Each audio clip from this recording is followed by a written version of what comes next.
Good. All right, I pressed record. I'm still expecting a couple more people, but I'm gonna get started at 6:04. I thought I'd start this week with an Andrew Wheel breathing exercise. I don't know if you guys are familiar, but it's his 4-7-8 or 4-8-7 breathing. I always get those two mixed up. It doesn't really matter, but we'll do it all together. And what it is you breathe in through your for a count of 4, and then you hold your breath for a count of 8, and then you exhale through pursed lips for a count of 7. And then you just do 4 cycles. So it takes less than 1 minute, but it helps kind of ground yourself. So let's do it together, and I'll count with my fingers here. So breathe in for 4 through your nose, then hold, then exhale through pursed lips. Inhale, hold, exhale.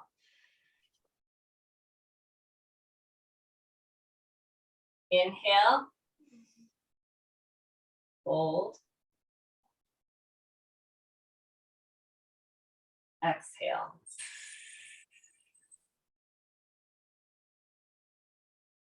Inhale,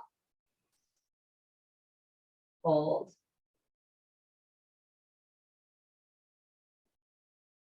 exhale.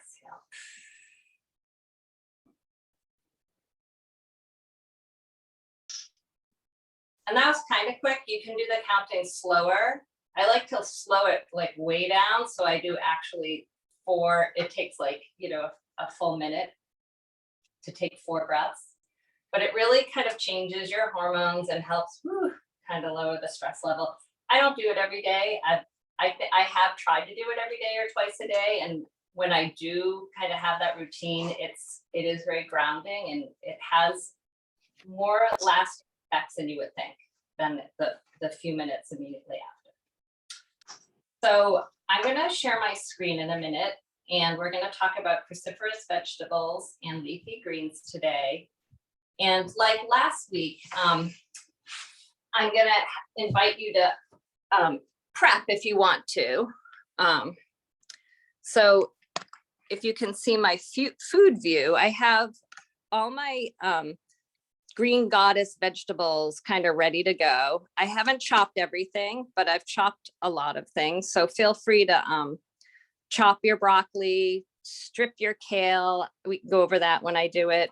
Dice, if you want to add onions. That wasn't on the list, but because of last week, I'm going to practice what I preach and throw in mushrooms and onions as well.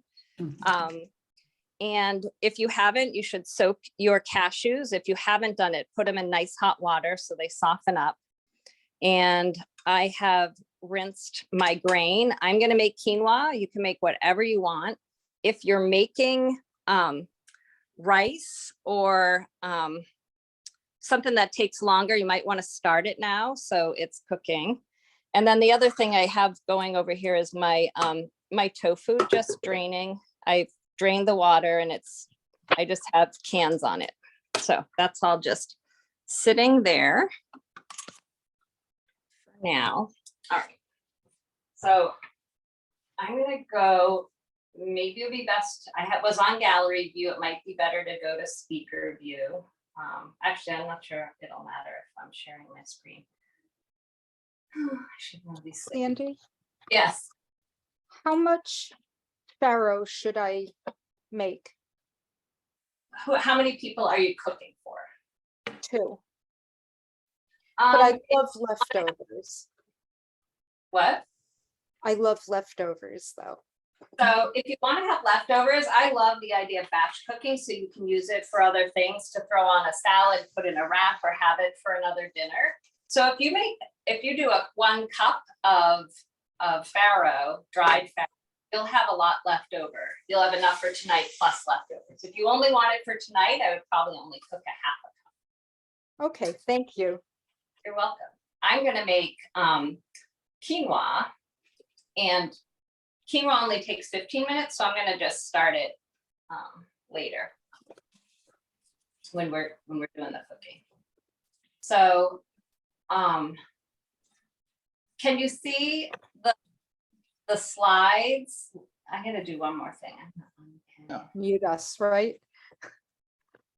Hang on, I'm just gonna unpin that. I think that might help. Can you see the slides? Yes? Okay. Yes. So, yes, nutrition does matter. Anti-cancer, cruciferous, cabbage, leafy greens. So the quality of food really matters. And there's two look at it: calorie density, which is the amount of calories per weight, and nutrient density, which is the amount of nutrients per weight. And when you look at just calorie density, this is how many calories there are per pound of all these different foods. So water's 0. Vegetables are only 100 calories in a pound of vegetables in general. Fruits are about 300, grains and starches about 500, and legumes about 600. So these are kind of green light foods, like green light go, but they're the lowest calorically dense food. They're also the most nutritious. It's interesting how it correlates. The yellow foods are like go slow.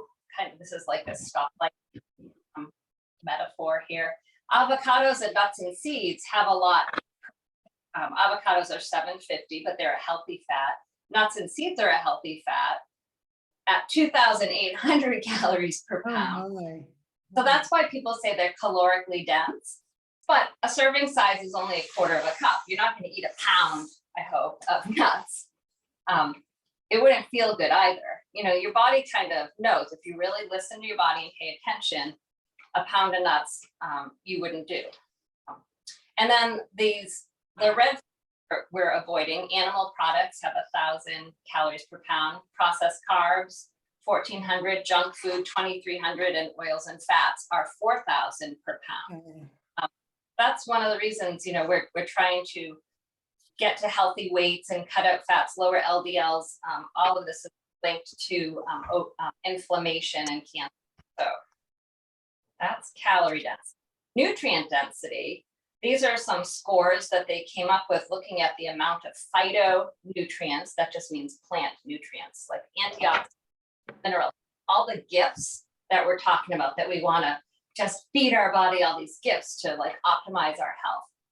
Some of the most nutrient dense things are watercress, Chinese cabbage, spinach, leaf lettuce, kale, peppers, broccoli, cauliflower. So all like the fruits and vegetables have nutrition. Even more nutrient dense are sprouts, but you can see like we're going to get to broccoli sprouts. All these things on the right, like the junk food or what people call empty calories, really no nutrition. And Rip Esselstyn, he's the son of Caldwell Esselstyn, who wrote a book called Engine 2 Diet. Here's what people don't understand. Feeling full is nothing to do with the food's caloric intake and everything to do with the food's volume. And one way to look at that is, this is if you were to eat 500 calories of each of these different foods, what is like stomach? So 500 calories of oil is just, a tiny bit because it's so full. 500 calories of cheese looks like that. Meat is like halfway full. Potato, rice, beans is almost full, and fruits and veggies, you're full up. So you can eat a lot more food, for less calories and feel more full. That's interesting. So who can name the 6 cruciferous vegetables in this picture? Broccoli. Yeah. One, Cauliflower. cauliflower, Cabbage. Brussels sprouts. cabbage, Brussels sprouts. Corn. Corn is not a cruciferous vegetable. It doesn't mean, the ones that Oh, aren't. it looks like it. It looks like it on the right, sticking out. It is corn, but it's not a cruciferous. Got it. Would, Leaf- asparagus? No, No. Peppers? What No. else is there? Cabbage? the cabbage is, and the thing to the left of the cabbage, this is a kohlrabi. It's a cruciferous Okay. vegetable. Okay. Oh, And then, believe it or not, the radishes are a cruciferous vegetable. I like radishes. And these are some of the most popular cruciferous vegetables. The easy ones to remember are the ones related to cabbage and broccoli and cauliflower, but radishes and collard greens, rutabaga turnips. But this is a full list of them. So there's actually like even arugula is one, and wasabi in true Japanese, you know, the spice, horseradish. Mizuna is of the green, but there's a lot. And they're all very good for you. They're high, nutritionally, they're high in calcium, iron, folate, fiber, vitamin C, beta carotene, potassium, like lots of vitamins, antioxidants. But they contain something special called glucosinolates that gives them their distinctive aroma and taste. And what happens is glucosinolates turns into sulforaphane, which is a powerful cancer-fighting agent. So there's actually more than 100 kinds of glucosinolates. It's like a group of nutrients, and they work by releasing these two different compounds. So this is like the science behind it, but I think I like showing this slide because it's showing that broccoli has this one, and watercress, horseradish, Chinese cabbage has this one, broccoli and Brussels sprouts has this one. Like, it's good to eat a variety of foods, and you know, you may not realize it, but you know, every different food that you eat gives a different, these are all gifts for our body. And they're all these really powerful anti-cancer compounds that are being studied in labs all over the world. And this is like a whole science that I think is just going to explode over the next 50 years. So myrosinase is an enzyme within broccoli and all cruciferous vegetables. And it's the myrosinase is the enzyme that's needed to convert the salt to make the sulforaphane, and you release it by chopping it or chewing it. So it's like, you know, nature's way. It's beautiful. You're supposed to chop it. You're supposed to chew it. And the more it's chewed and chopped, the more sulforaphane you get. Oh, And it continues to be released. So as one of the recommendations is to go ahead and chop your cruciferous vegetables first before you do anything else, so they can sit and let that enzyme work and activate more and more sulforaphane. And another thing is that if you cook things too long, it inactivates that enzyme so that you don't get as much sulforaphane. And frozen veggies are usually heated on high heat before they're, you know, processed into frozen bags, and it destroys some of the sulforaphane. So it's better to eat fresh cruciferous vegetables. So in summary, chop ahead of time, steam briefly, or cook, you know, not too long, and chew well. How does broccoli and fight cancer? So this is a broccoli guy. He really exists. I found him on the internet. And I liked him because he's so powerful. He detoxifies carcinogenic substances in your body, prevents precancer cells from becoming malignant cells, promotes the suicide of cancer cells, blocks vessels from forming that feed tumors that allows them to grow, and increases the action of our natural killer cells to attack tumors. That's my favorite one. I love things that boost our own immunity to fight off bad guys. So broccoli sprouts, not Brussels sprouts. Broccoli sprouts are super powerful because each one of these little sprouts, if it were planted, it would grow into a full head of broccoli. But if you're eating, so you're getting all this nutrition like packed into this little package. So 1 ounce of broccoli sprouts has the same amount of sulforaphane as 1.5 pounds of mature broccoli. oh my. I know, there's like no comparison. So like if there were one thing from today that you like changed, it would be like start eating broccoli sprouts. I had the conference, the Gloria Gemma conference that I was giving away. You can order them from sproutman.com. Yeah, 100 times the concentration. Oh yeah, so let me keep going. Oh. Do they sell that in the supermarket with They with do. with the vegetables? Yeah, where the sprouts are. If you go to the sprout section, you'll Oh. see some places have them. Okay. And if they don't, you can ask customer service, you know, can you get these if you're gonna buy them regularly? Right. They're Thank you. high anyway, high in fiber and protein, very low in calories, tons of this glucoraphanin, vitamins, and the patient is 2 to 4 ounces per day, but even an ounce a day, a handful, whatever. And if you freeze them, they will last longer, and then you could add them to smoothies. That's probably the easiest way to do it if you're a smoothie person. So to learn more about these, I took a tour of Jonathan Sprouts, which is like in Southeast Massachusetts. It was fascinating to see how they grow a lot of all organic sprouts. I learned that bean sprouts are grown in the dark. That's why they're white, because otherwise the sunlight would activate the chlorophyll and then turn green. So they grow them in these dark tunnels. These are broccoli sprouts growing on trays. And the thing on the left rotates automatically every 15 minutes to like shake up the seeds. It's really fascinating. But you can grow your own broccoli seeds, broccoli sprouts, if you were motivated. And you don't need dirt. You just put them in a jar, you soak them, and I'll send this, the information. And then you just rinse them once or twice a day. You keep it on the sink, like the counter next to your sink. And it's just so easy. You just rinse them. And then in like 4 days, you have a jar of broccoli sprouts. Wow. That's Yeah. nice. Sandra, do you have to put the cover on? Because Yeah. I have a jar, but I don't have one of those mesh covers. I need to go get one of those. What will happen if I don't put the cover on? Well, bugs could get in. Oh, okay. We don't want that. All right, I'll go get a cover. You don't need to do that. I don't have cheesecloth either.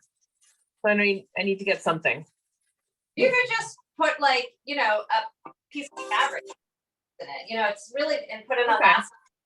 It doesn't have to be just to keep the bugs. Okay. If you have no bugs, then you don't need it. But I always seem to have like flies or I don't know, some things fly. We're in the southeast in Massachusetts, where they have a farm there with the sprouts. Where is Southeast Massachusetts? Where did you go to get the sprouts? They don't sell them at where they grow them. They sell them in the supermarkets. Oh, okay, thank you. And if you look up Jonathan Sprouts, I think it tells you which supermarkets they're sold in. Okay, thank you. And you can also, if you wanted to buy the seeds, this is where they get their seeds. It's called sproutman.com. Okay, thank you. Others, they're awesome. And did you say to drain them periodically? Oh, sorry. Yeah, you soak them for 24 hours and then you drain them, and they don't soak in water after that.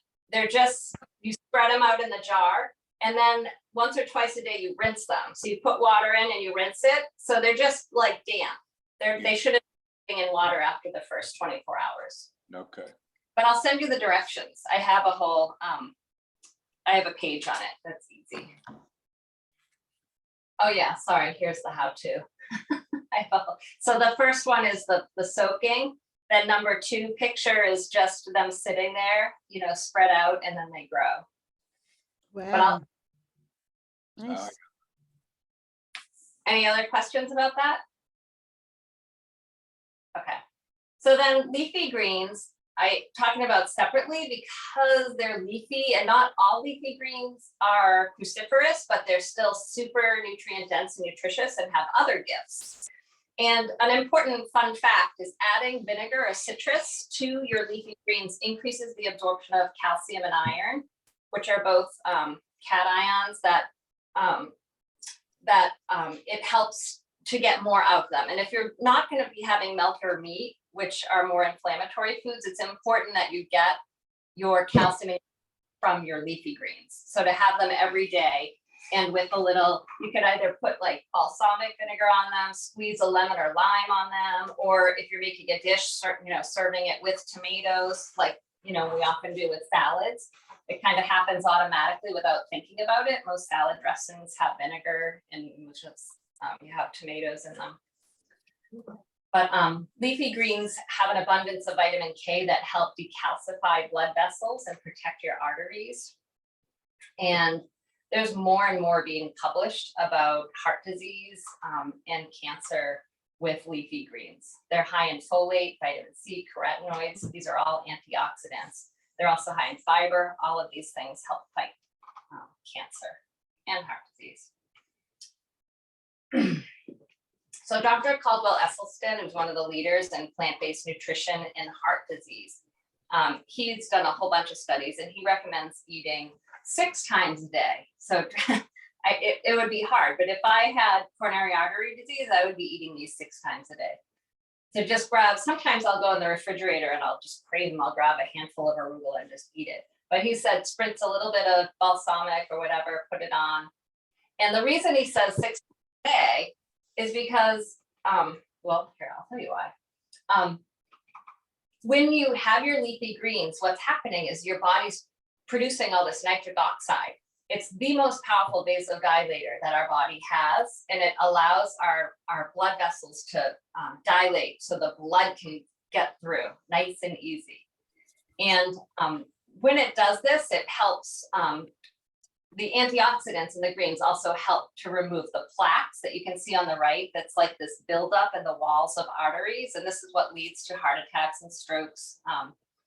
So it it actually can reverse these leafy greens, and this kind of eating can actually reverse any buildup that we have in our arteries as we get older.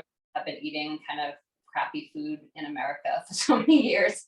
So it's good. This helps kind of cleanse your body and helps you get healthy. His favorite six greens are for nitric oxide production are kale, spinach, Swiss chard, arugula, beet greens, and beets. Yes, the red beets, because they are that powerful. He puts them with all the other leafy greens.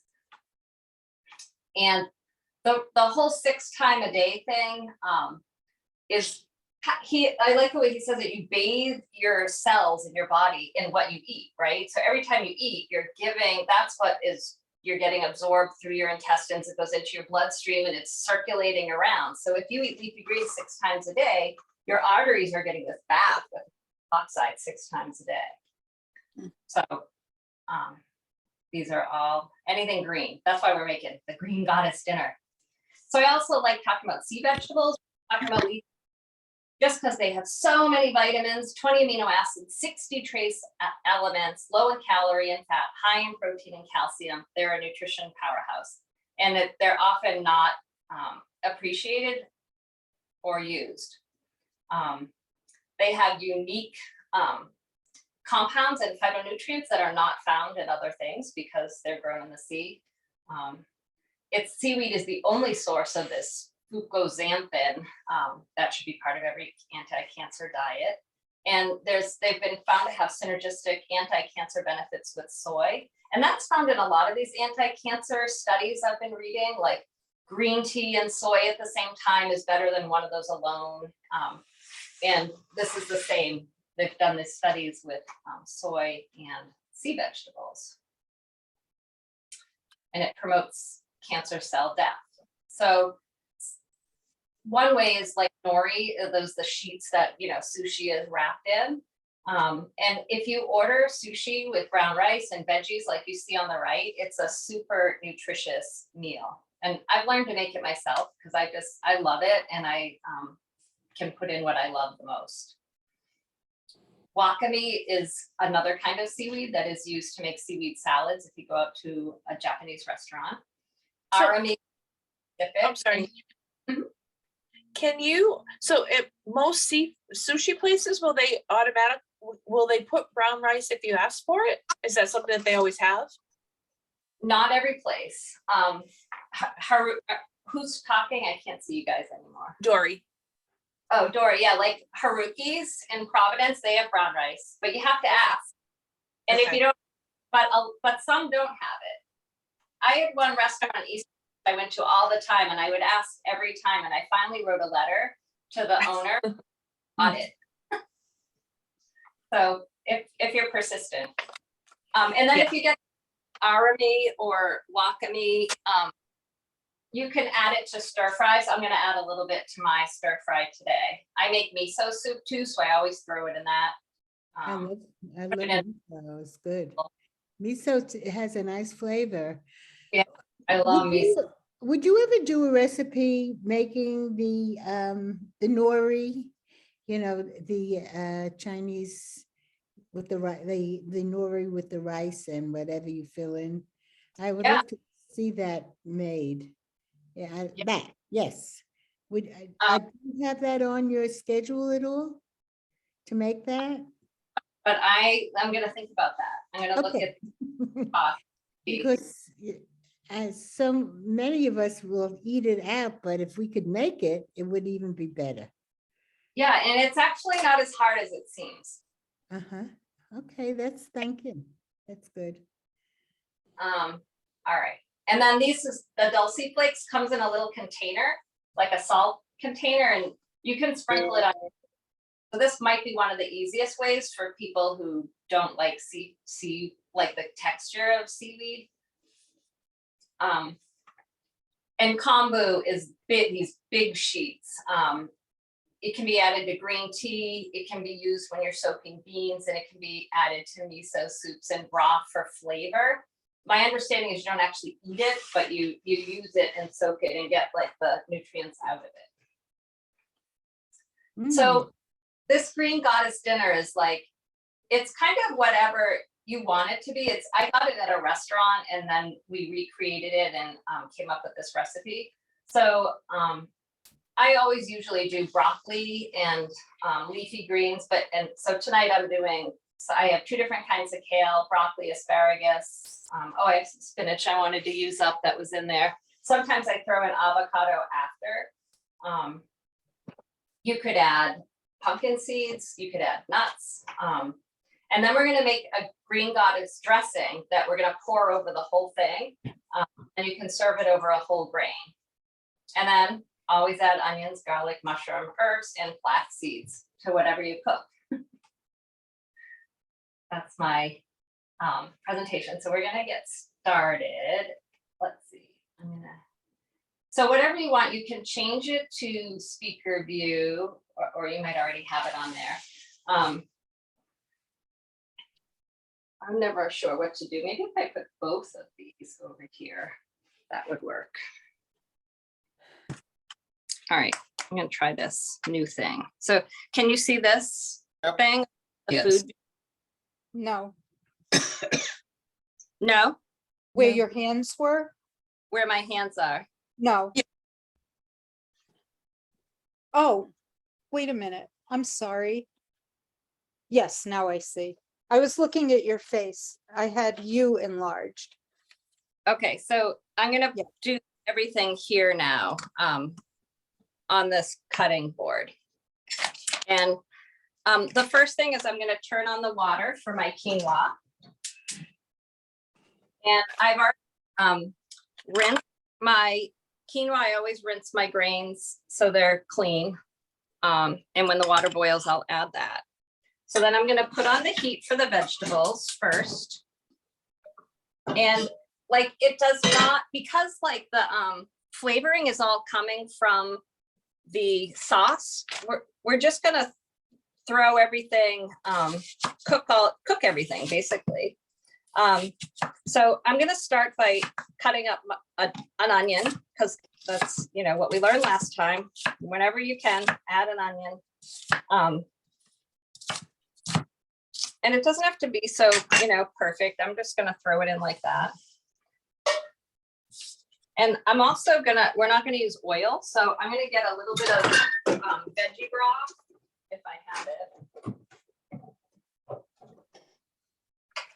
I don't think I have it, so I'm just gonna use water today. If things start to stick. So are you cooking your onion with the quinoa? No. No, sorry, this pan over here is my quinoa. Right, This big stock pot is where all the veggies are gonna go. got it. So you wanna have one big pot, and you can put in some onions if you want to. And I have mushrooms, but what I normally do is the things that like take the longest, I add first. So while the onions are cooking, I'm gonna chop up my broccoli. even though we're not gonna cook it for that long. So I've already chopped up like all of this, kind of like this size. And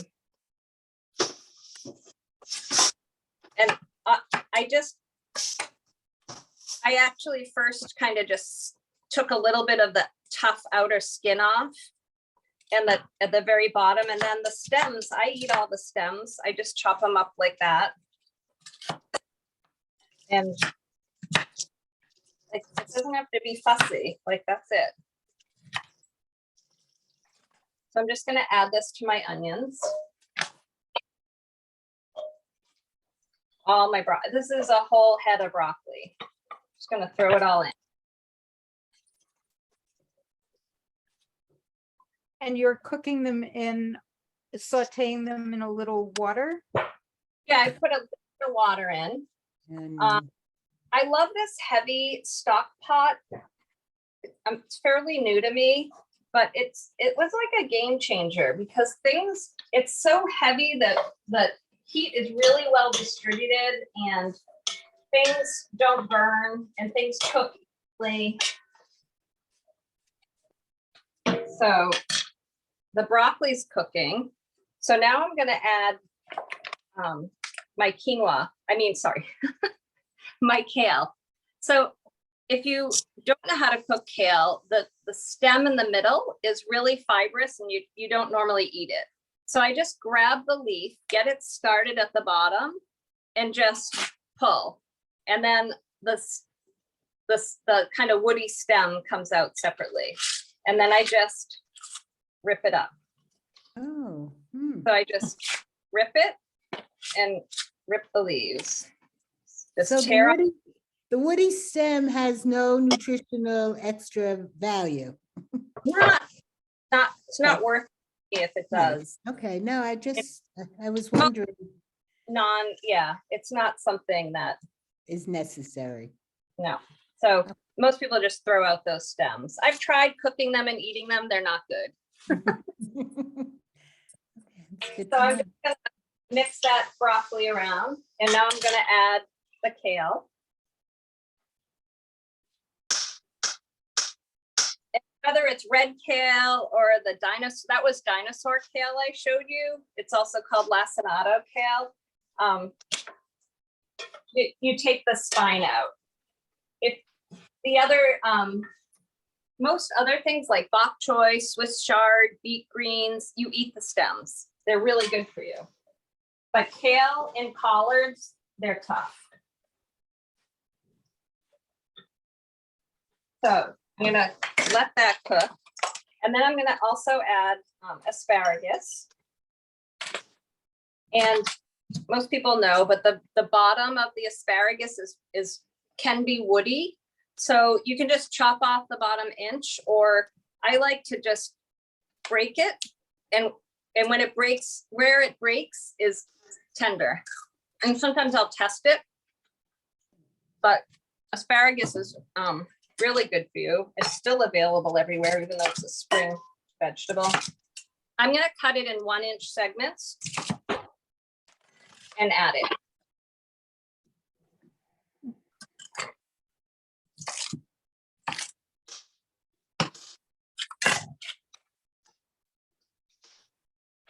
It's all just going in the pot.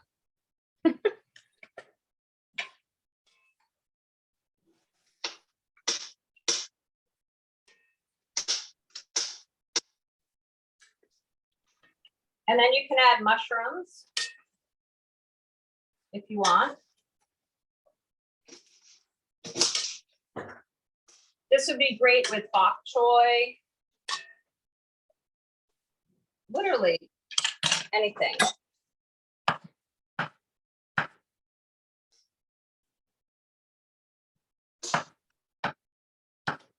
Just slicing up my sweet button mushrooms. Just gonna add like 6 or 7. I'm making a ton. I'm only feeding 4 people tonight, but I love leftovers. So, you know, Jane was saying, and you put amounts, like it depends, like if you like leftovers, how many people you're cooking for. I'm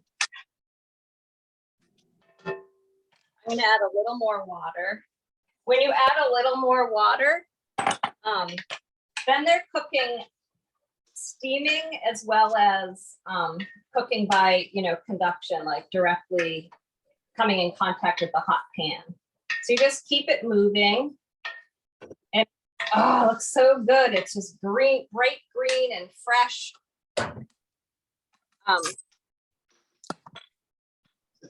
I'm guessing my water's boiling and I forgot about it. So I'm gonna, yes, add this. Hey Siri, set timer for 15 minutes.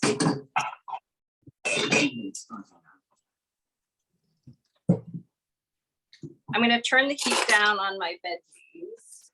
I don't want them to burn. Was in.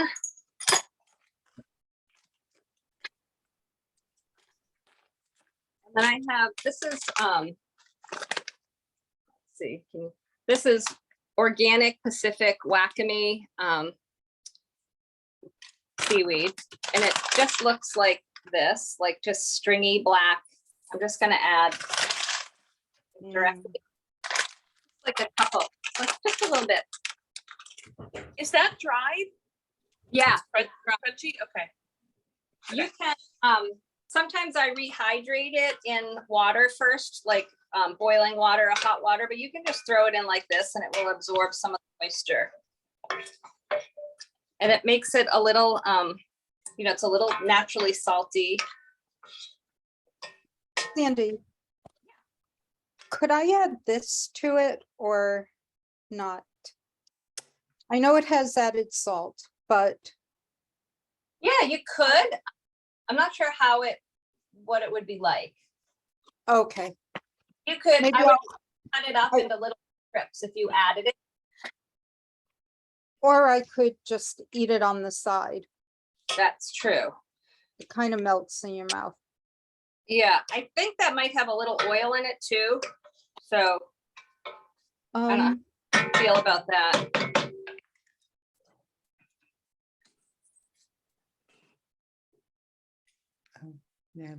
You're right.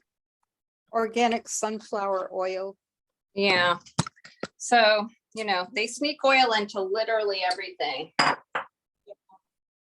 Oh, I forgot to mention, for like a protein, not that the vegetables don't have protein, they do. But I'm gonna add tofu to mine. Oh, yeah.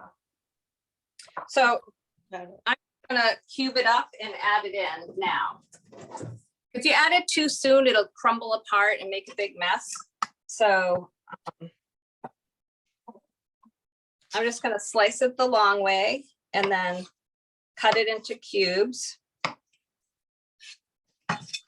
And, soy is an important anti-cancer food to try to have in your diet on a regular basis every day. And then what I'm gonna do, because I kind of forgot about it, but I also didn't want to add it too soon and have it fall apart. I'm pushing my veggies over to one side and I'm gonna add the tofu in on this side. I'm like the master of one pan cooking. I like that. It's good.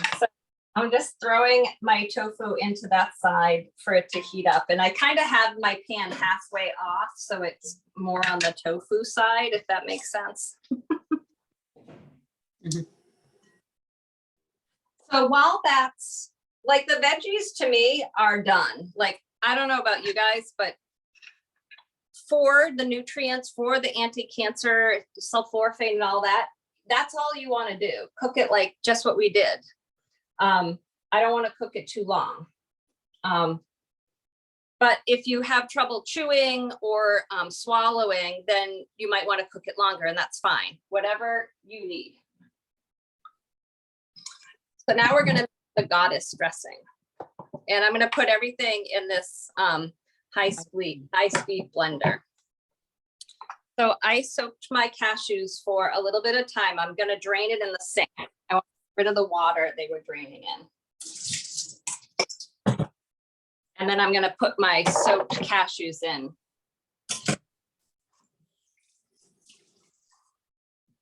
The recipe says a half a cup of water. but I'm not sure it needs all of that. So I'm gonna just maybe put half of that in, a quarter cup. I can always add more. We're gonna add 1 avocado, which is gonna make it really creamy and tasty and yummy. And I usually cut my, can you see what I'm doing? Let's see. I cut my avocado the long way like that. And then I take a knife into the pit and twist to just remove the pit. And then I always use a big spoon because it's, oops, that's a fork. Because it's the shape of the avocado. And it just easily scoops out everything. Avocados, probably one of my top 5 foods. I'm just gonna give my tofu a stir.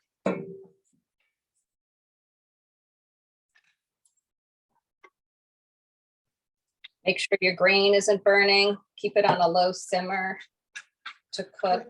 Avocados have natural fat. So if you want to lose weight, do you use that every day? Having the avocado? You know, if you're cutting out beef and hamburgers and cheese and yes. bacon, all that crap, you can have avocados every day. Yeah, I love avocados. Thank I you. do. I give you permission. They're Okay. They're a healthy fat. Mhm. So I have, it calls for a quarter cup of parsley. So I'm just gonna, I'm not measuring. I'm just gonna put in a bunch of parsley like that. It calls for 2 tablespoons of chives. And I don't know if any of you are gardeners out there, but this I just got from my garden, and it's a perennial, meaning it comes up every year. You can literally just plant it in your garden and you always have chives. Mm.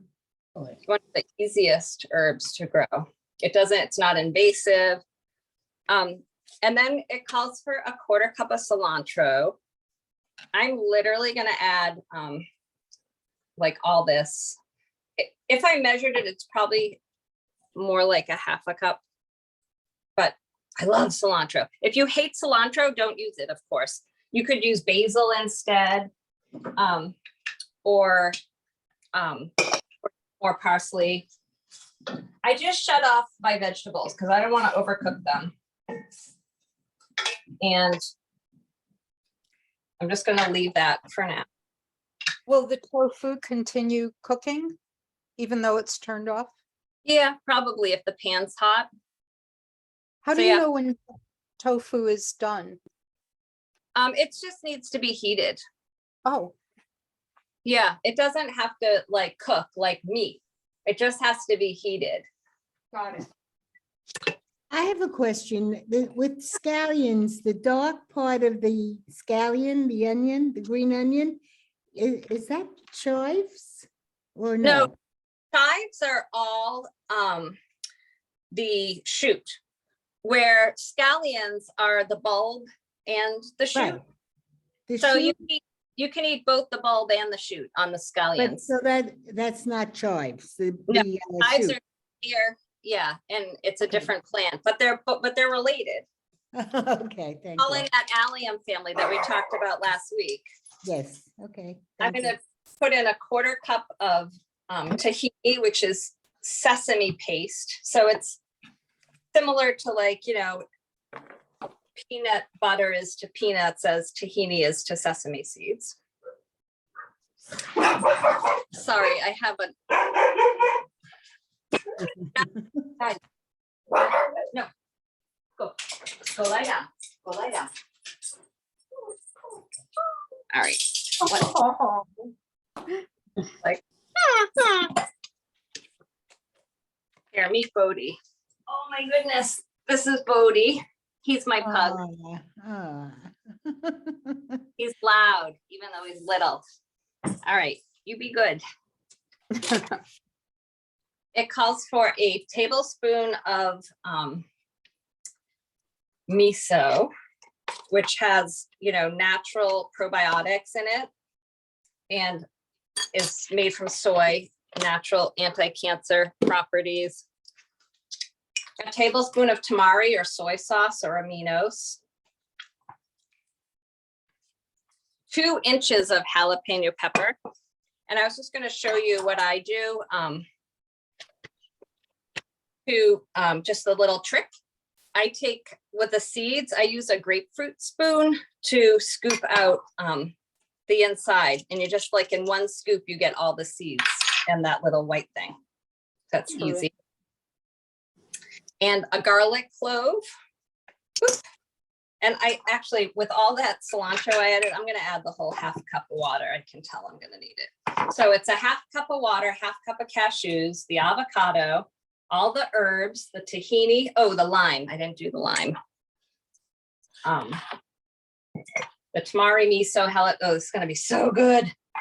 All right, so I have the juice of 1 lime. I'm just gonna have this old fashioned glass juicer that I think works better than anything to like completely clean out your lime, extract everything.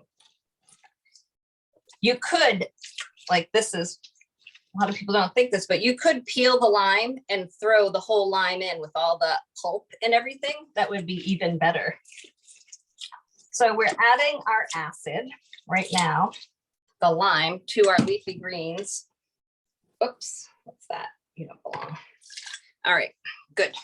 And then we're gonna blend that all up. So if you don't have a high speed blender, then that's when you might want to mince some of the things ahead of time. But when you have a good high speed blender, you could just throw everything in whole and it's gonna take care of it. I'm gonna go blend this over there, and I won't talk while I'm blending it, but go ahead and blend if you're cooking with me. Put that in a food processor? You could. Uh-huh. I think for this kind of sauce, a blender would work better, a good blender. Okay. But if you didn't have one, you could use a food processor. Probably.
I need a little more water, so I'm just gonna add that.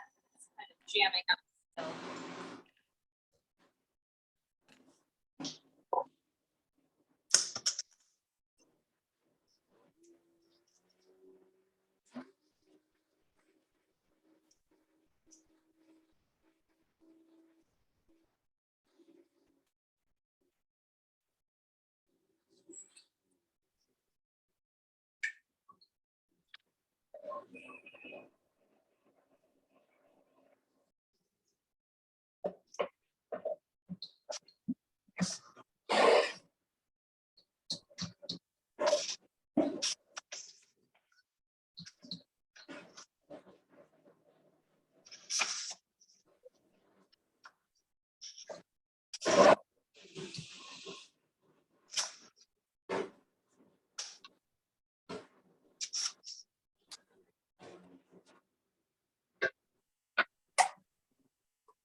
Oh my God.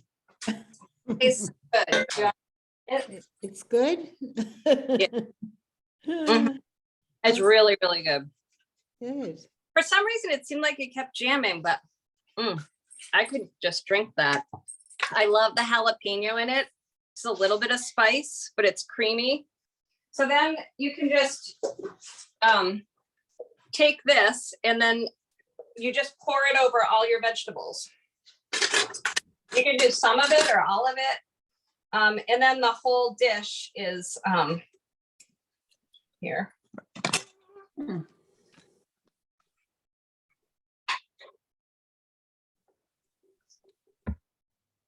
Was there cashews in that too? Yeah, the half a cup of cashews. You guys got the recipe, right? Yes. Yeah. Okay. It was an attachment.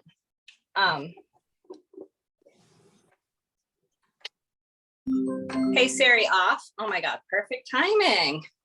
Let's check the quinoa. Oh, it's perfect. I'm gonna shut off the quinoa. I love quinoa. 15 minutes, so predictable, and it's perfectly done. So I'll serve like the quinoa in a bowl and then throw these delicious green goddess veggies and tofu over it. Mushrooms, onions, oh my gosh. What questions do you have?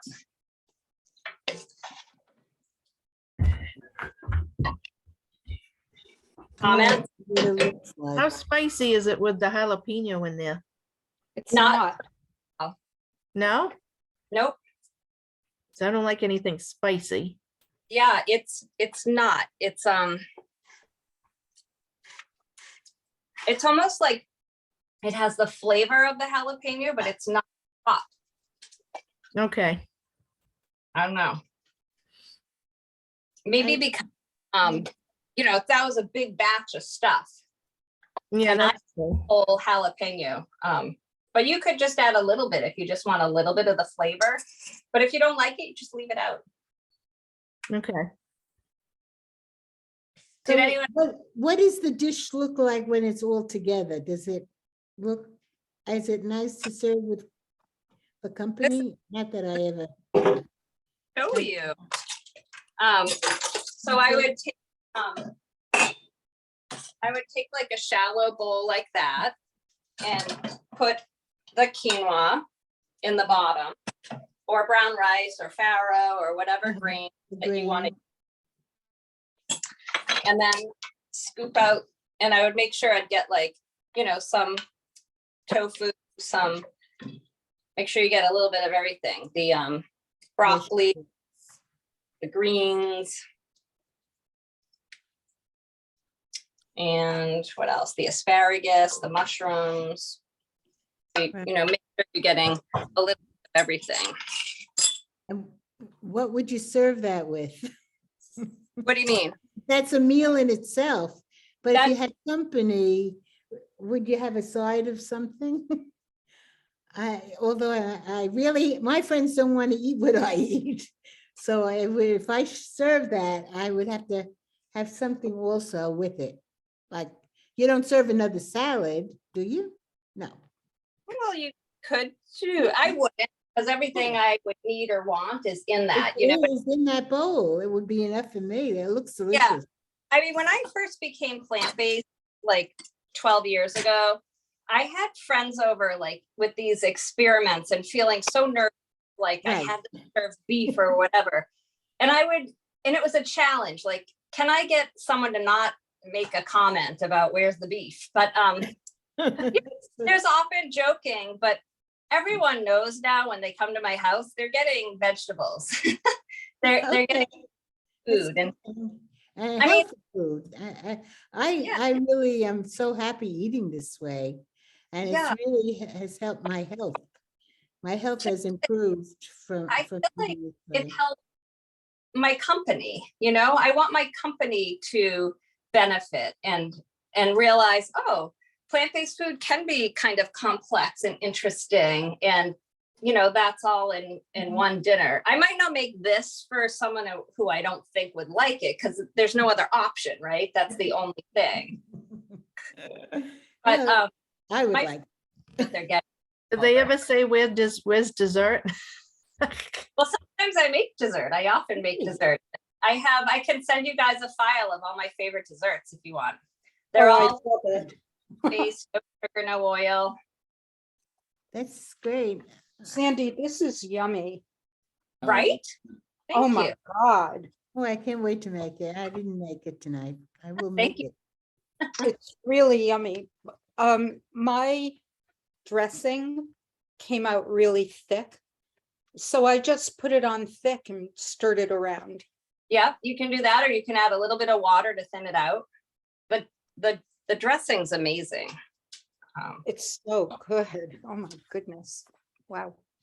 Thank you. You're welcome. Wow. I love how many good things are in just one dish.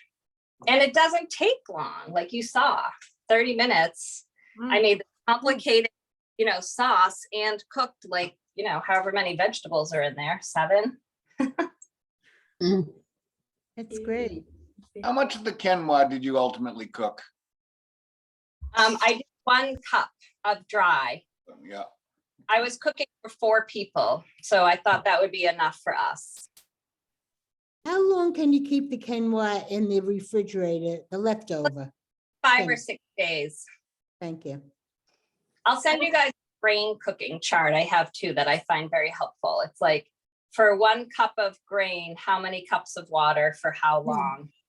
It's and I like hang it up in my cabinet. That's How a filling is good tofu? idea. It's filling. It's a good high protein soy food.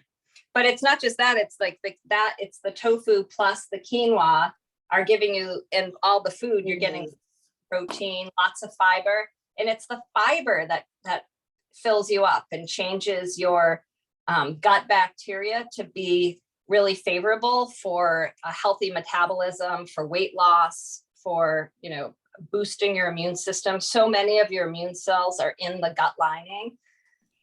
Do you make tempeh at all? I don't. I bought it, but I just have it in my refrigerator for if I have to throw it out because I don't know what to do with it really. Well, just, I don't make it. Is that what you meant? Do I cook it? do you cook it? I'm sorry. Oh, sorry. You can make it from scratch. Oh, no. And I did try one with a friend. It was a complete disaster. You have to like grow it, and No. it got. Do But you I cook it? yeah, absolutely. What So do you, how do you cook that? Because I am about to throw a second package out. I this don't know is what to do with it. in tempeh that I use. Uh-huh. It just like the tofu, I just take it out of the package, cube it up, and I would add it right to this. I would cook Oh. it first, Uh-huh. maybe separately, get it really cooked and browned, and then just toss the cubes right in this. Okay, thank you. Yeah, you could even add it to like the mushroom stroganoff that we made last week. Yes. And this is seitan. This is a chorizo flavored one, but I love seitan as well. Sometimes I'll just open a can of black beans, put in a whole package of seitan, and then just have it over rice, just for protein. Oh, you're really filled with such good recipes. Thank you. You're Yeah, welcome. because sometimes you like to change your recipes. Yeah. And, you're kind of eating the same thing all the time. So this is wonderful. Thank you. Yeah. Seitan can be a little bitter, so I might look up a recipe for if you like barbecue sauce or teriyaki, like some kind of sauce that you can kind of marinate it in first and then cook it. I find it's better like that than just plain. Thank you. very cool. So that was fun. We'll do it again next week. Enjoyed it, really. An email with the recipe for next week. And yeah, if you have any requests, send me an email. Well, thank you. Thank you so much. Yeah. Thank you. Thank Thank you. you. Thank you. Bye. Bye. Have a good night. Everybody. Good night. Enjoy. Night, everyone. Bye-bye. Bye. Bye. Thank you, Sandra. You're welcome.